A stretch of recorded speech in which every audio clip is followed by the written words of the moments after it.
Hello, ladies and Jen, and welcome to another replay cast. Today we're looking at the Chinese Tier 10 heavy tank, the 113. Not a very popular Tier 10 heavy tank. It doesn't really pack a lot of features that Tier 10 heavy tank drivers, well, heavy tank drivers in general, like to have. But what this tank have is really good speed. Overall, pretty good turret armor, and hull is alright as well, I guess. It's not bad, but it's not like super good either. So at the start, we playing a bit carelessly, taking a shortcut and paying the price for it, but it's not a big deal. Only, what, 300 damage? That's no biggie. This game I got quite lucky, I'll say it right at the start.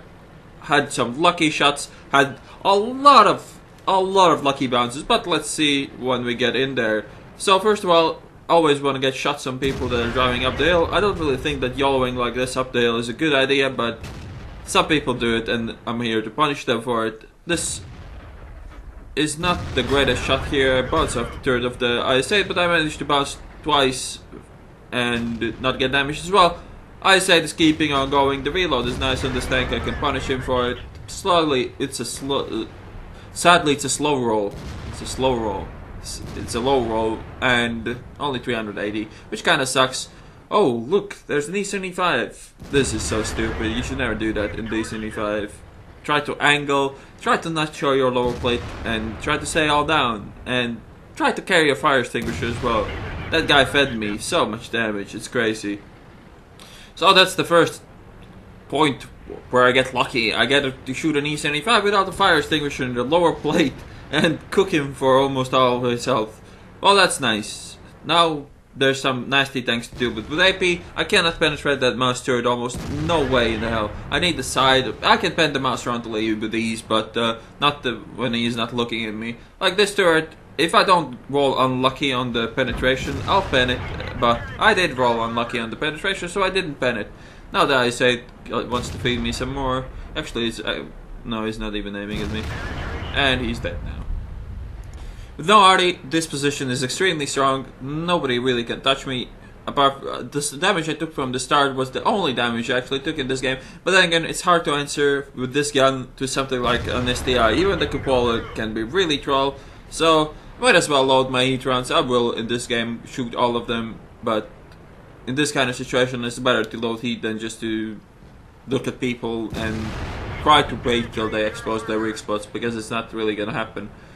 Equipment wise, coated optics, rammer, vert stab, medium tank layout. This tank isn't really like a super heavy tank, you don't really play it like one.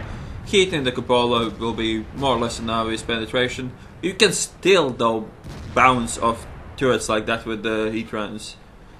Trying to get the last heat shot worth some damage as well. And I guess I'll shoot the mouse since he's providing the flat armor of his turret. He bounces off again! That's a lot of damage I've done. That's almost 4k damage. And I've received only one shot in return, which is really good. Usually you do not trade that well. And again, I stop right in time and the mouse shoots my upper plate instead of my side. And 103 bounces. STI comes for some. And he bounces again as well. Gotta get the kill on the M103. Mouse bounces. This is ridiculous. This is not how this tank usually flies. Usually you do not get so lucky. Most of the armor is good. Don't get me wrong, but most of the people I'm fighting have 250 penetration, and if I was not above them, they would have penetrated me over and over. But I am above them, so it makes it quite hard for them to shoot me in good angles. If they cannot see my lower plate, if they don't have the gun depression for it, they can't really pen my upper plate or the turret. And when you're above people, your cupolas are a smaller target, and there I make a mistake. I was certain that the mouse is gonna look in front of him and try to shoot some people that are in front of him, but he's still focusing me, so I have to stay angled.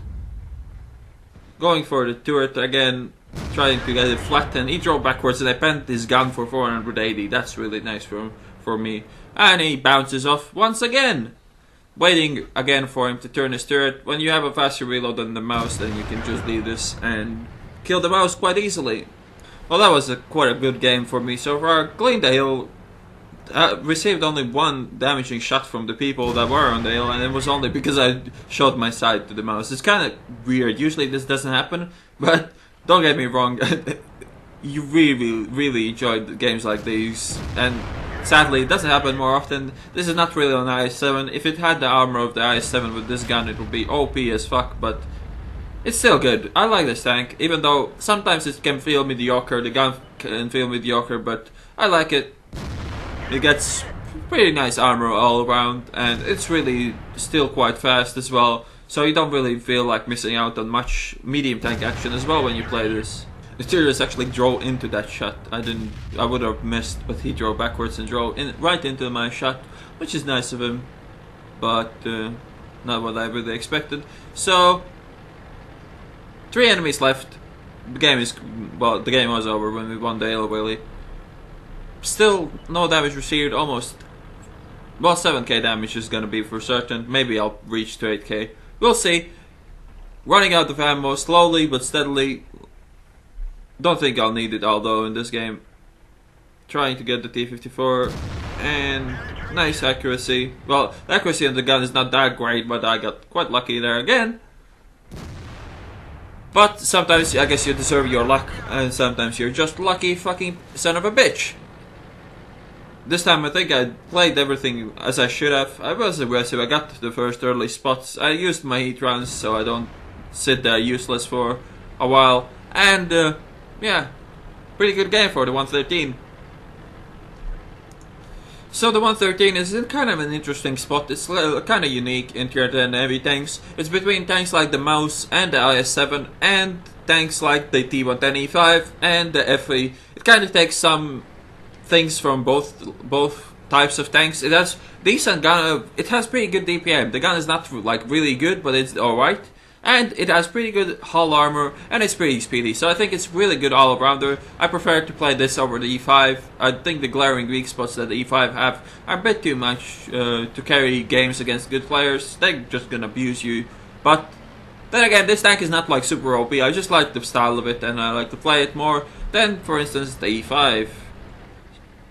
So yeah, that's the game. Let's look at the end plates now.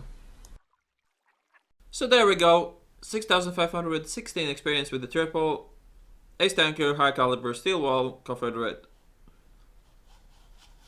I shot a lot of times that game, and yeah, on experience obviously on the top, even though the C50 had pretty decent game as well.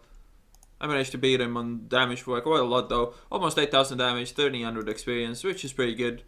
11 shots received. You can't see potential damage sadly here, but I think it was pretty good at the end there. It should have been like 4k at least, something like that. Damage upon detecting 2200, so a pretty good, decent game. Only missed 1 shot and didn't pen like 7, which is not that bad for a gun like this. But then again, I was quite lucky, I cannot deny it. It was a lucky game, but sometimes you deserve your luck. I hope you enjoyed this replay, and I will see you on next one.